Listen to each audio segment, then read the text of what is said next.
Capítulo 8 da emancipação da alma. Tópico: dupla visão. Perguntas de 447 a 455. Pergunta 447. O fenômeno a que se dá a designação de dupla vista tem alguma relação com o sonho e o sonambulismo? Resposta: tudo isso é uma só coisa. O que chama dupla vista é ainda resultado da libertação do espírito, sem que o corpo seja adormecido. A dupla vista, ou segunda vista, é a vista da alma. Pergunta 448.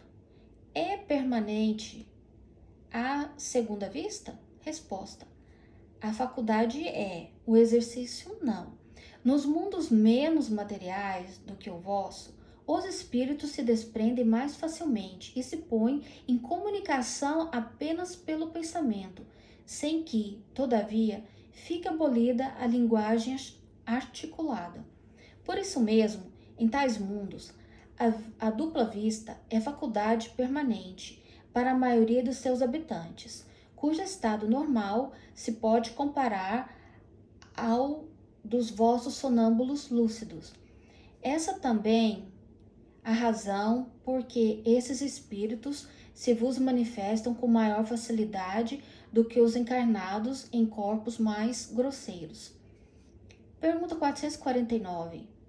A segunda vista aparece espontaneamente ou por efeito da vontade de quem a possui como faculdade? Resposta: a mais das vezes é espontânea. Porém, a vontade também desempenha com grande frequência importante papel no seu aparecimento.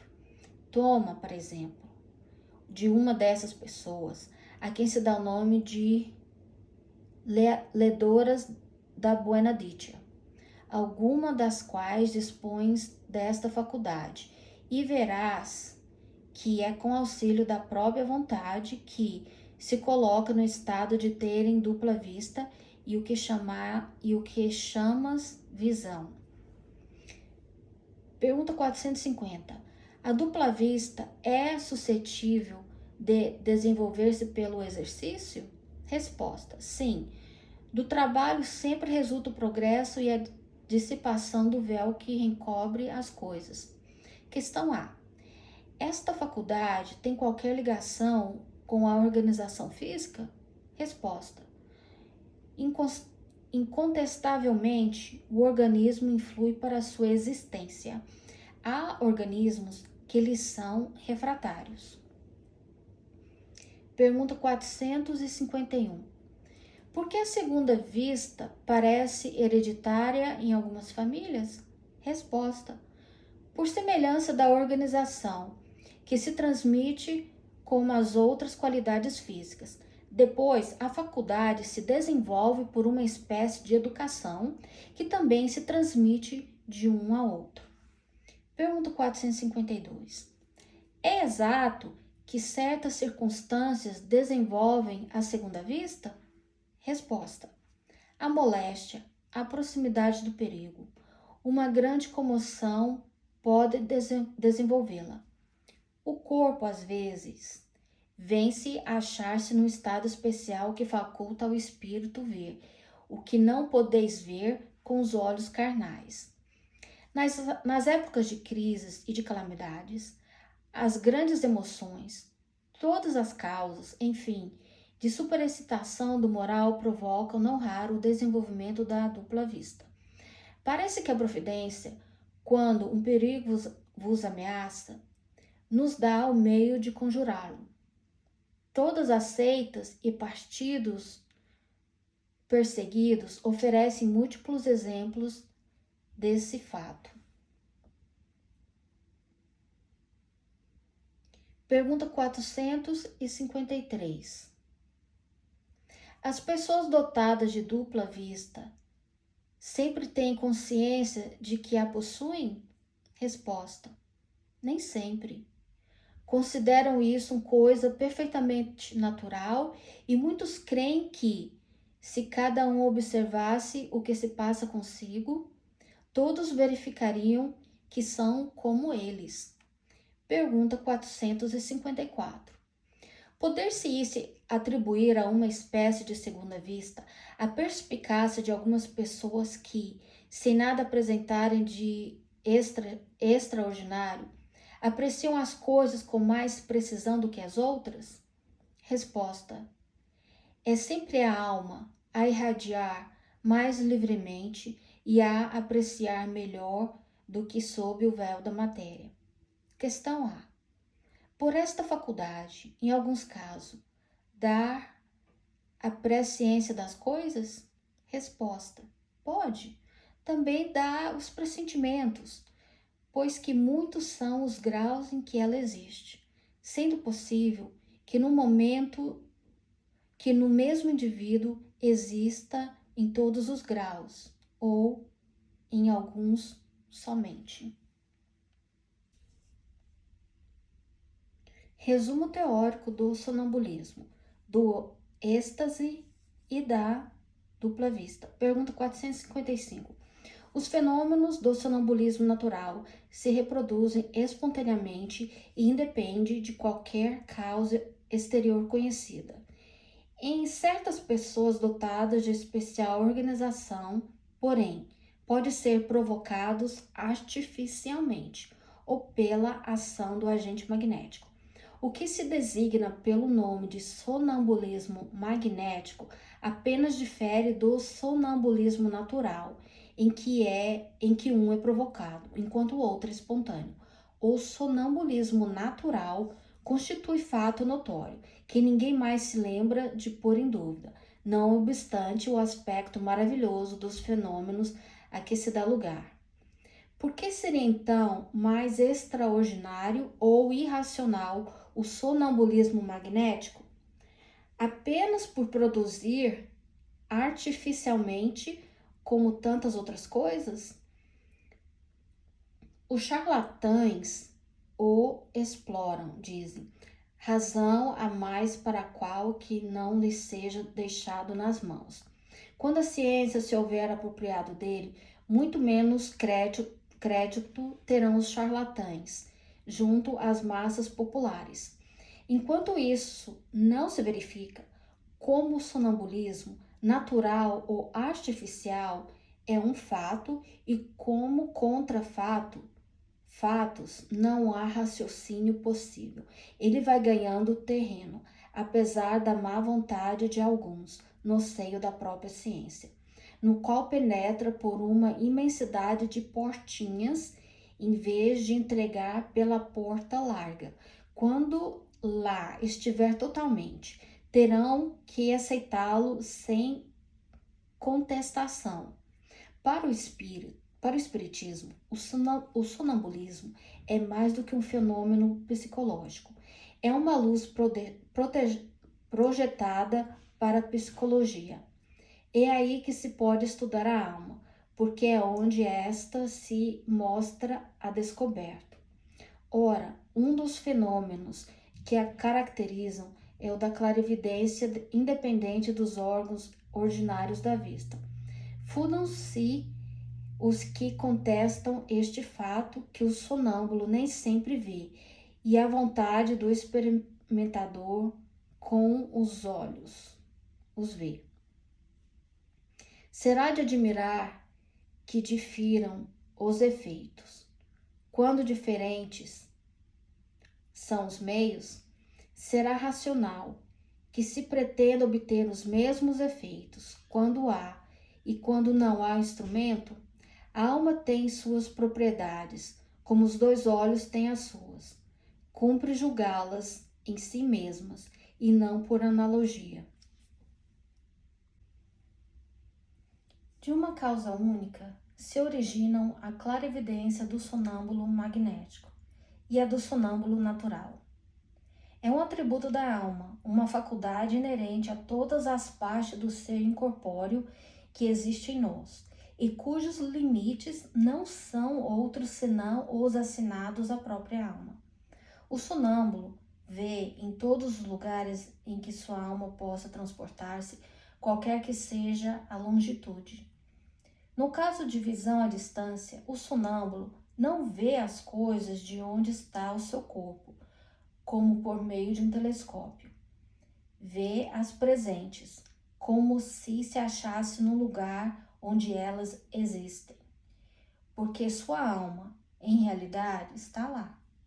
Por isso é que seu corpo fica como aniquilado e privado de sensação, até que a alma volte a habitá-lo novamente. Essa separação parcial da alma e do corpo constitui um estado anormal, suscetível de duração mais ou menos longa, porém não indefinida. Daí a fadiga de que o corpo experimenta após certo tempo, mormemente quando aquela se entrega a um trabalho ativo. A vista da alma ou do espírito não é circunscrita e não tem sede determinada. Eis que os sonâmbulos não lhe podem marcar órgão especial. Vêm porque vêm, sem saber o motivo em nenhum modo, uma vez que, para eles, na condição de espíritos, a vista carece de foco próprio. Se reportam ao corpo, esse foco lhes parece estar nos centros em que maior é a atividade vital, principalmente no cérebro, na região do epigástrio, ou no órgão que considerem o corpo de ligação mais forte entre o espírito e o corpo. O poder da lucidez sonambúlica não é ilimitado. O espírito, mesmo quando completamente livre, tem restringido seus conhecimentos e faculdades, conforme o grau de perfeição que haja alcançado, ainda mais restringidos os que têm quando ligado à matéria, a cuja influência está sujeito. É o que motiva não ser universal nem infalível a clarividência sonambúlica. E quanto menos se pode contar com a sua infabilidade, quanto mais desviada seja o fim visado pela natureza e transformada em objeto de curiosidade e de experimentação. No estado de desprendimento em que fica colocado, o espírito do sonâmbulo entra em comunicação mais fácil com os outros espíritos encarnados ou não encarnados. Comunicação que se estabelece pelo contato dos fluidos que compõem os perispíritos e servem de transmissão ao pensamento, como um fio elétrico. O sonâmbulo não precisa, portanto, que se lhe exprimam os pensamentos por meio da palavra articulada. Ele os sente e adivinha. É o que se torna eminentemente impressionável e sujeito às influências da atmosfera moral que o envolva. Essa também é a razão por que uma assistência muito numerosa e a presença de curiosos mais ou menos malevolentes lhe prejudicam de um modo essencial o desenvolvimento das faculdades que, por assim dizer, se contraem, só se desdobrando com toda a liberdade no meio íntimo ou simpático. A presença de pessoas mal intencionadas ou antipáticas lhe produz efeito idêntico ao do contato da amanda sensitiva.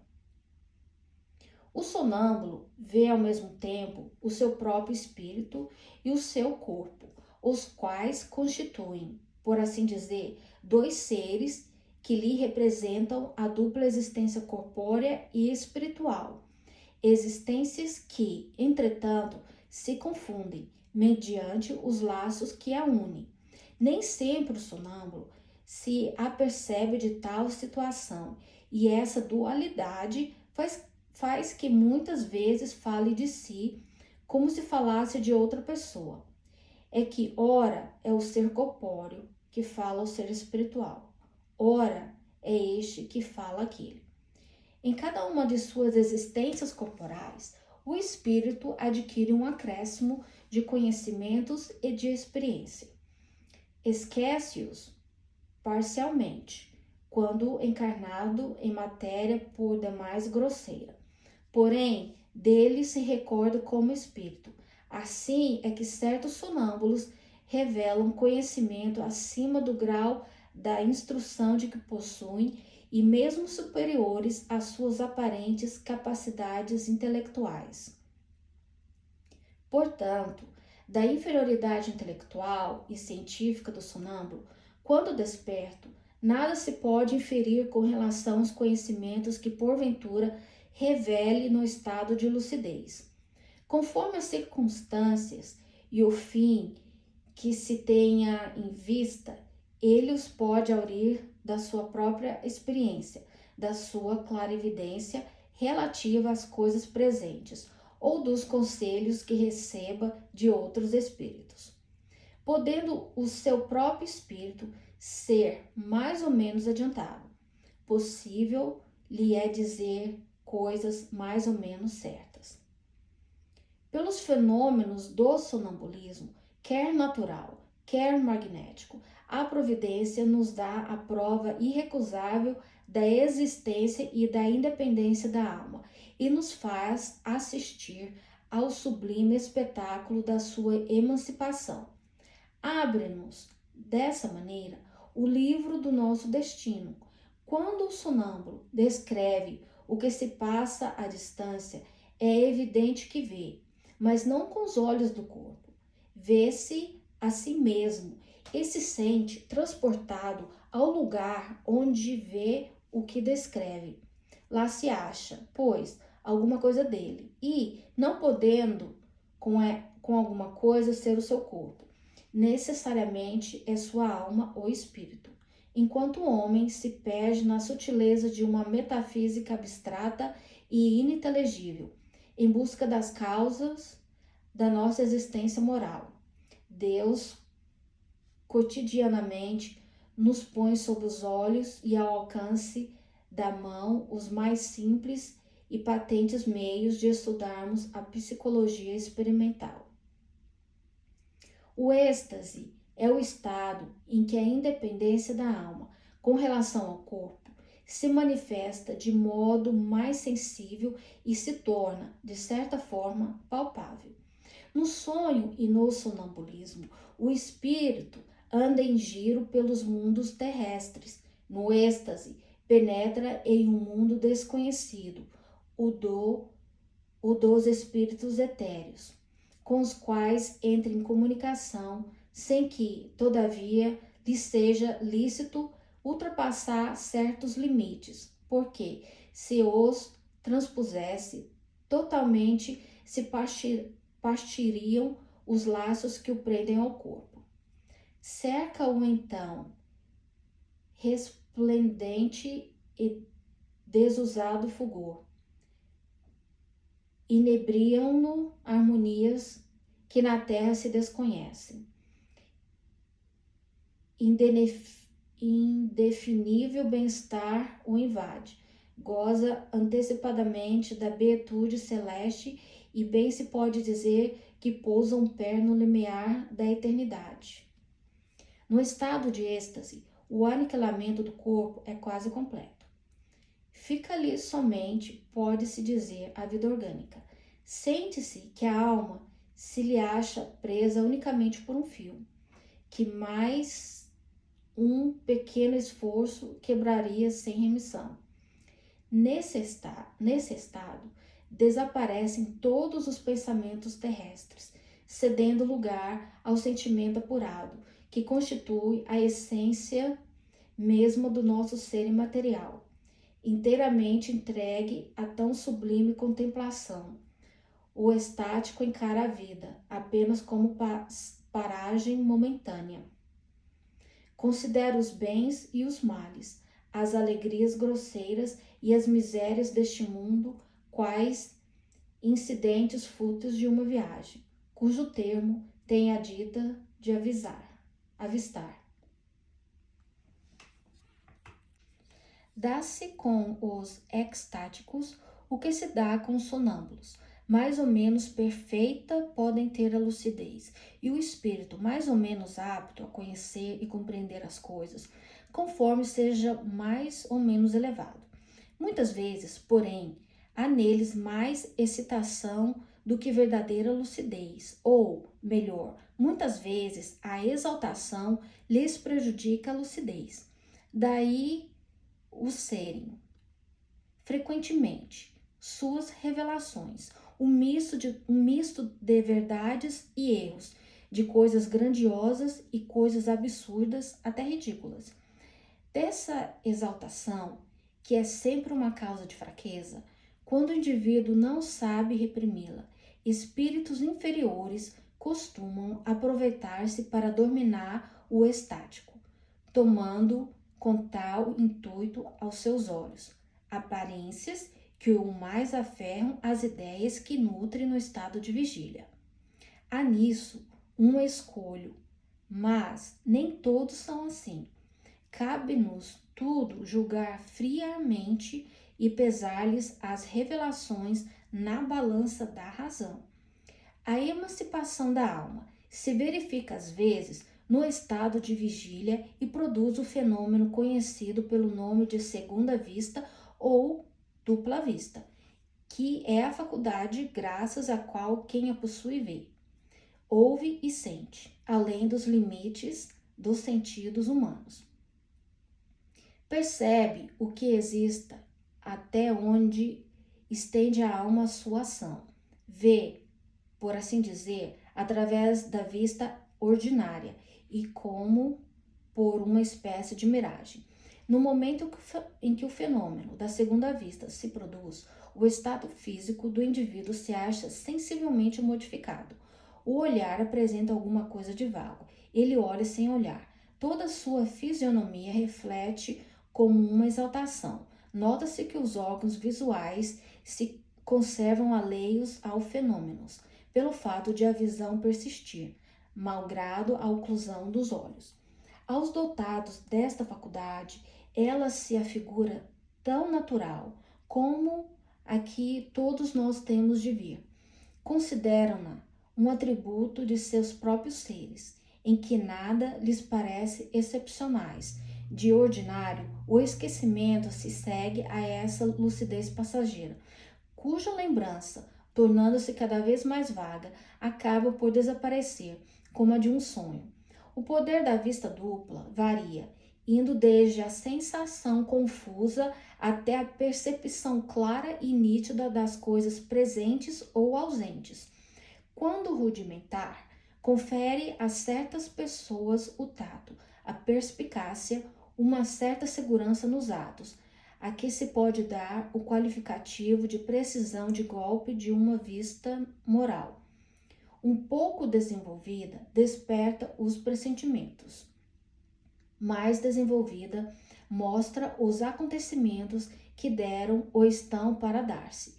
O sonambulismo natural e artificial, o êxtase e a dupla vista são efeitos vários ou de modalidade diversas de uma mesma causa. Esses fenômenos, como os sonhos, estão na ordem da natureza, tal qual a razão porque hão existido todos os tempos. A história mostra que foram sempre conhecidos e até explorados, desde mais remota antiguidade, e nele se nos depara a explicação de uma imensidade de fatos que os preconceitos fizeram fossem tidos por sobrenaturais.